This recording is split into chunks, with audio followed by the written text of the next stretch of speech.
ಈ ಫೋಟೋದಲ್ಲಿ ಕಾಣುತ್ತಿರುವ ವ್ಯಕ್ತಿಯು ನಿಖರವಾಗಿ ಯಾವ ಊರು, ಏನು ಹೆಸರು ಎಂದು ಗೊತ್ತಿಲ್ಲ. ಮಾತನಾಡಲು ಬರುವುದಿಲ್ಲ, ಕಿವಿಯೂ ಕೇಳುವುದಿಲ್ಲ, ನಡೆಯಲು ಸಹ ಆಗುವುದಿಲ್ಲ.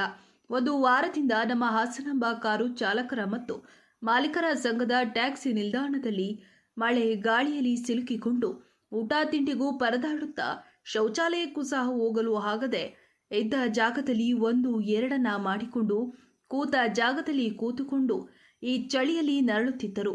ಇವರನ್ನ ನಮ್ಮ ಸಂಘದ ವತಿಯಿಂದ ಸ್ನಾನ ಮಾಡಿಸಿ ಹೊಸ ಬಟ್ಟೆಯನ್ನ ಹಾಕಿ ನಮ್ಮ ಸಂಘದ ವತಿಯಿಂದ ತೇಜೋದಯ ನಿರಾಶ್ರಿತರ ಅನಾಥಾಶ್ರಮಕ್ಕೆ ಬಿಟ್ಟು ಬರಲಾಯಿತು. ಇವರನ್ನ ಅನಾಥಾಶ್ರಮಕ್ಕೆ ಮತ್ತು ಶುದ್ಧ ಮಾಡಲು ಸಹಕರಿಸಿದ ಸಹೋದರರಾದ ಬಾಲು, ಕಿರಣ್, ಸುನಿಲ್, ಶಿವಣ್ಣ, ಸಜ್ಜಿ, ಕೇಶವ, ಸುರೇಶಣ್ಣನವರಿಗೆ ಹೃದಯಪೂರ್ವಕ ಧನ್ಯವಾದಗಳು.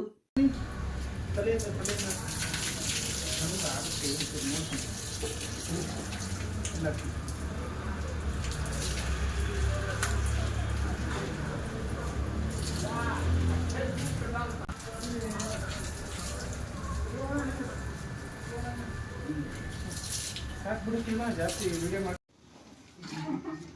ಅಷ್ಟೇ ನೋಡ್ಕೊಂಡು ಸರಿ